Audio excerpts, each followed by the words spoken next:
Can you tell me two, three easy and actionable strategies which viewers can use to improve their English? So, ma'am, I think first of all, Let's say someone comes for an interview and you are the interviewer.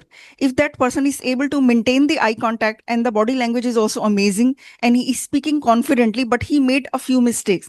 So, will you consider those mistakes or will you just ignore them? Good afternoon, Vandana. Welcome to the session. good afternoon, ma'am. How are you? I'm doing great. Tell me, how are you doing?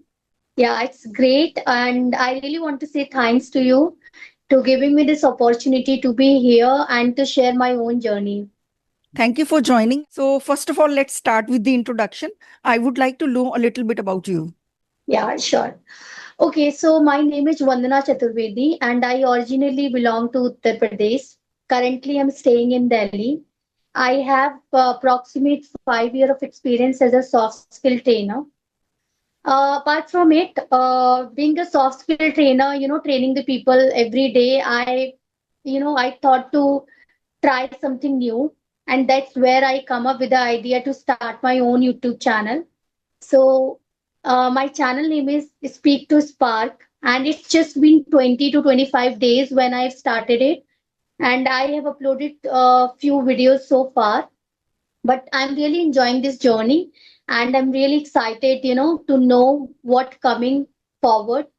Apart from it, talking about my hobbies, I love reading books and I love, spending time with nature, taking care of plants, watering them and all.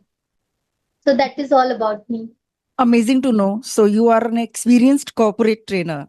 So, can you tell us how you got into corporate training? Okay, so basically, ma'am, I have started my career in corporate as a normal employee.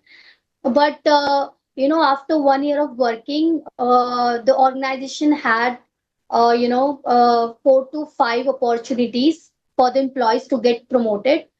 So there I find a job role as a soft skill trainer. So I approached the management and I let them know that I'm excited to join as this role and want to learn. And that's where I got the opportunity. I cracked the interviews and everything, and then I got the opportunity. But after joining it, I found myself, I've completely changed being a soft skill trainer because it really added a lot of soft skill in myself also. Talking to people from different walks of life, knowing about them, coping with the situations at the real time. So it helped me to evolve myself as a person. Great to know that. So, do you get nervous when you attend an interview? Before interview, I get butterflies in my stomach, but once it's started, it just completely fade away, like disappears. And I feel very confident and comfortable talking to the people. All the anxiety is there till you start speaking in the interview. Yes, ma'am. Right. Okay. Why did you start your YouTube channel? Okay, so basically, ma'am, I really want to, first of all, I want to start, and I want to explore something new. And that's where I've explored few channels that based on English conversation. And that's where I come up with this idea because I'm already in the soft skill, field. I'm training people. So that's where I thought to start my own channel because this is something which I love. And since my childhood, I'm very passionate about teaching. So whenever I get to know something new, I'm very curious to share it with the people, to guide them and let them know how it's going to help them to grow.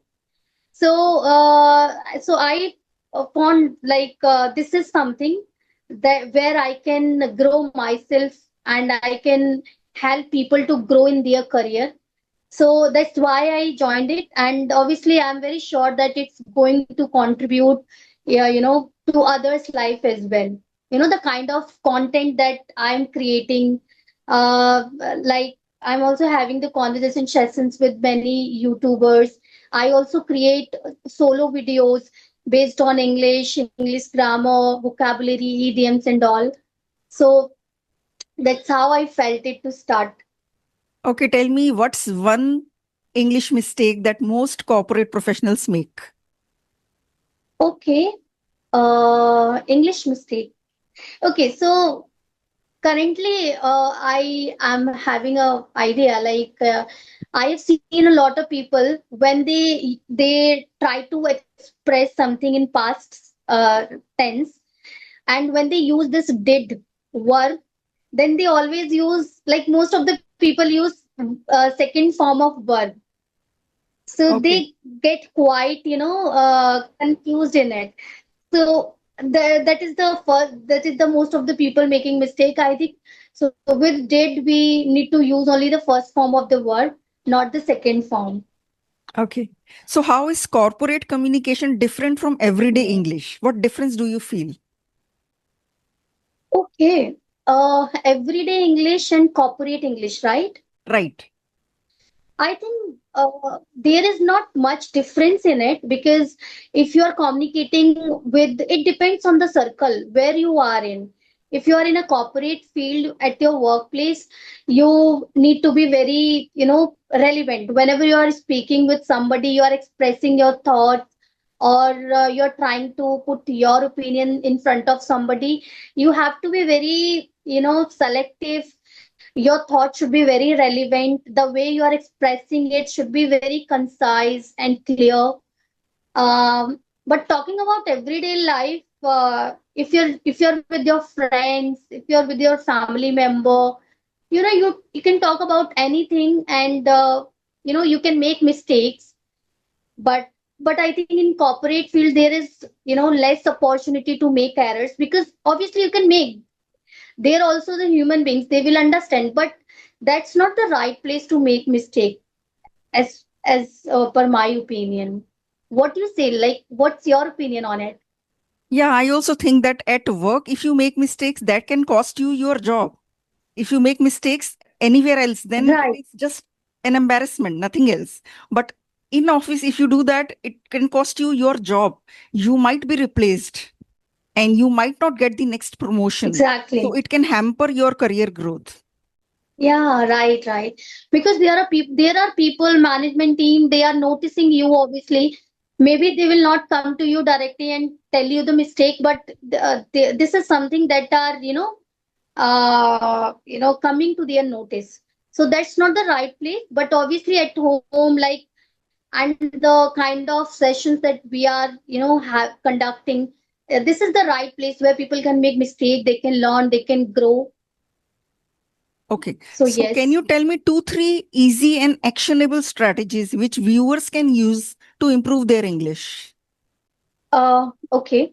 So, ma'am, I think first of all, because this is my own experience, meeting with a lot of people, the first thing is the self-doubt. A lot of people have self-doubt, and fear of making mistake. Like, if I'll speak, if there would be something wrong, then people will start judging me. They will start noticing. They will start making fun of me. uh, Maybe I can make mistakes. So these kind of self-doubt and fear of making mistake, people should get rid of it. If you really want to speak in English, you have to take your first step. Just start speaking. Doesn't matter whether you are making mistakes or not. This is the first thing that I would advise. And the second is, uh, do not focus on grammar.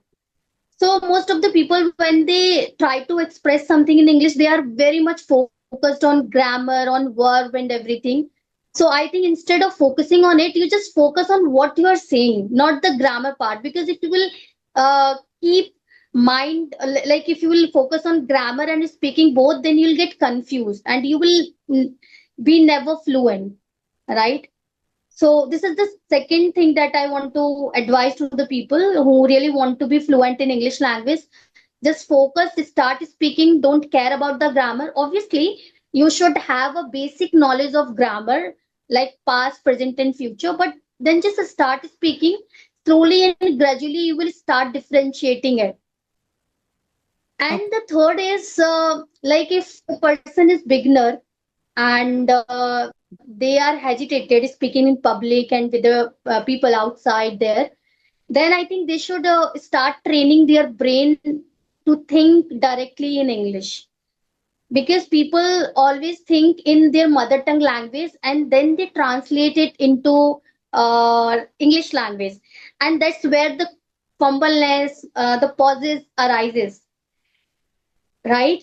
Okay. So when you are at home, keep talking to yourself the small sentences, try to construct smaller sentences. Like when I was training my brain to think in English directly, I keep talking to myself smaller sentences. Whatever I was doing, I keep talking to me, like currently I'm reading books, I need to go on walk and everything like this. And slowly and gradually I started gaining the confidence, and that's how I learn it.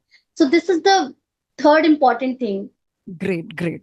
And what would be your advice for English learners who feel stuck at one place? I mean, they are just stuck in their English learning journey. They are not moving ahead. Okay. So for them, first of all, like the three strategy that I have mentioned, I think first of all you should work on this. You should analyze it. And the important thing that I would advise, if you really want to speak in English, first of all, try to what should I say? Try to create a kind of daily routine where you will be exposed to English. Like whenever you use your mobile phone, watch podcast in English, watch English channels, try to see the conversation, how people are communicating in actual life, how they are expressing themselves. Try to learn at least 2 3 new words every day, and try to make your own sentences, like how to use those new words in real life, how to put them in a sentence. This is the second thing that they can do. And they can also read, like I always read, and daily it's my routine that I always read at least for 15 minutes. And when we read, the I feel a lot of thing in myself. And I think the people who will try this, they will also start feeling a kind of difference. The voice clarity, the kind of new sentences that you actually come across, this will really enhance your communication. And you will be able to know how the sentences are getting structured. So basically you have to put yourself in a kind of environment where the circle is uh, like everything is in English. You talk English, you watch things in English, you express everything in English. Try to create that kind of your routine, that kind of environment. I think that's really important. And I think the people who are unable to speak in English, who are stuck, they always think like they can't speak in English. They have their own excuses, like maybe she got the education from a private school, from an English medium school, or they learn it from their family, or they got a kind of circle. But I do not have that. How will I be able to speak? So instead of focusing on the excuses, or instead of focusing on the things that you don't have, I think people should try to create and to grab, because now we have the access to internet, we have social media. So whatever we want, we can search, we can go, and we can learn. So not it's not a myth actually, but it's a kind of excuse that people always try to hold so strong, that they can't speak in English. And the people who are speaking English, they got it as a blessing or something else. So I think that's the kind of mindset that people should leave, who are beginners, Hmm. and they should try to put themselves more strongly in a kind of environment where they can learn and grow. Okay. Do you think in corporate meetings and presentations, a person has to be 100% correct all the time? I think that's not achievable. That's difficult. I mean, people feel stuck. Yes, They feel scared yes, because they think they will never be able to achieve perfection. Do you think perfection is necessary? I mean, do they need to be 100% correct? ma'am. This is the great point that you have just chosen. I think perfection, we can't get perfection, and it's not important to be perfect. So we should understand it very clearly. If you will wait to get perfect, you will never be perfect, and you will never will able to initiate that whatever you're trying to initiate. We should start. We should at least start unprepared, broken, or imperfection, but just keep moving. and that's how everything will start falling in place. So the people who are really waiting that once they'll get perfect, then they will start speaking. Then let me tell you, maybe it's hard to listen, but that day will never come when you will get perfect. But when you will start speaking slowly and gradually, when you start learning, you will start getting feedbacks. Then there is a hope to, to have a day when you will be perfect, not exactly the perfect, but closer to the perfect. I think if a person is able to communicate well, if that person is able to convey his feelings, express his feelings clearly and confidently, one or two mistakes here and there, I think don't make a difference. Let's say someone comes for an interview and you are the interviewer. If that person is able to maintain the eye contact and the body language is also amazing and he is speaking confidently, but he made a few mistakes. So will you consider those mistakes or will you just ignore them? No, obviously, ma'am, I will ignore them. I mean, the way he or she, whomsoever is, explained it, that's great, and I think I should appreciate that thing instead of focusing one or two mistakes. Obviously, we are human beings, and it's not Right. our mother tongue language. It's Correct. a different language that we are learning. So it's obvious to make mistake. Yeah. There is no, I mean, it's not going to make any difference. Right. That is what I tell my viewers that when you go for an interview or when you speak to someone who is more fluent than you, don't worry about being correct all the time. Instead of that, if you speak confidently, they may not notice those mistakes, isn't it? Exactly, ma'am. Right. Okay, tell me, do you enjoy corporate training or you feel like you are stuck in this career? Okay, ma'am. Initially, I enjoyed it a lot. I mean, even today, when I talk to new people, I really enjoy it. But after few years, I started feeling myself in a kind of constraint. Maybe there is not much to get and to grab. So that's where I think to try something new, because training people, obviously it's great. It's a really growing, journey.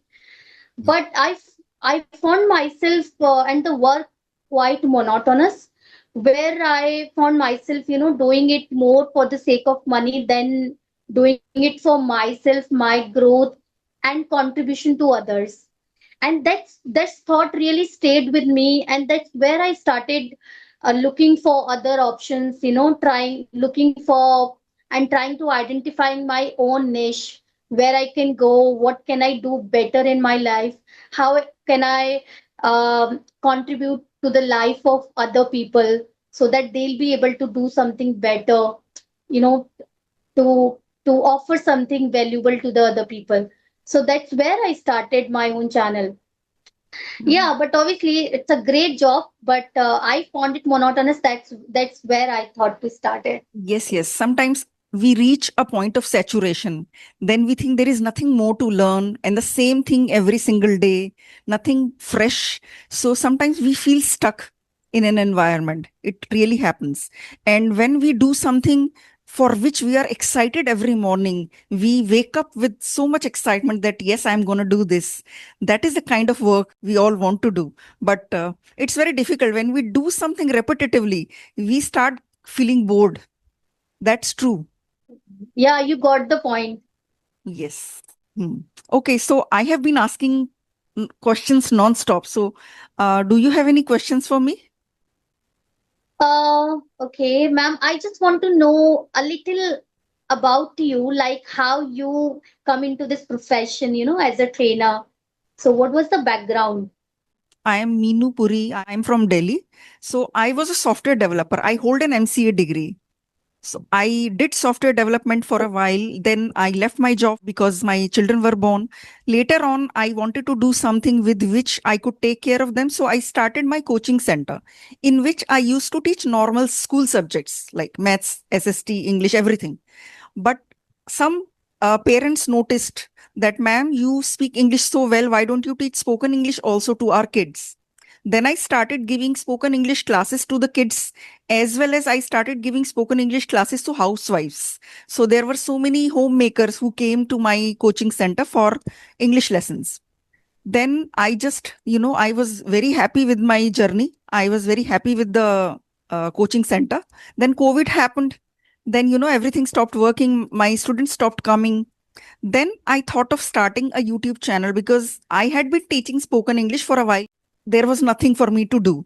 Then I thought of teaching on YouTube and I watched some videos. I watched some channels who were teaching spoken English. So I thought I was also an experienced trainer. So I thought, let me also start YouTube. That's how I started. Hey, ma'am, that's a great journey. I mean, you have really a rich knowledge. And I mean, I have also visited your channel. I watched your video, and they are so useful and so relevant to the people who are learning it. And you really have a great way to explain the things and the way you communicate with the people. So I hope, and I'm sure that people are learning a lot from you. Thank you so much for the appreciation. It really means a lot. And you are also an experienced corporate trainer. So, how long has it been since you started working as a corporate trainer? It's been 5 years. Okay. Okay. Anything else that you want to talk about, or should we wrap up the session? Yeah, ma'am, we can wrap up this meeting because I also have a another session after this meeting. Okay. It was so lovely connecting with you, Vandana. I really enjoyed this session. Yeah, thank you, ma'am, for sparing some time to talk to me. Thank you very much. Okay, then. Bye bye. Take care. Bye, ma'am.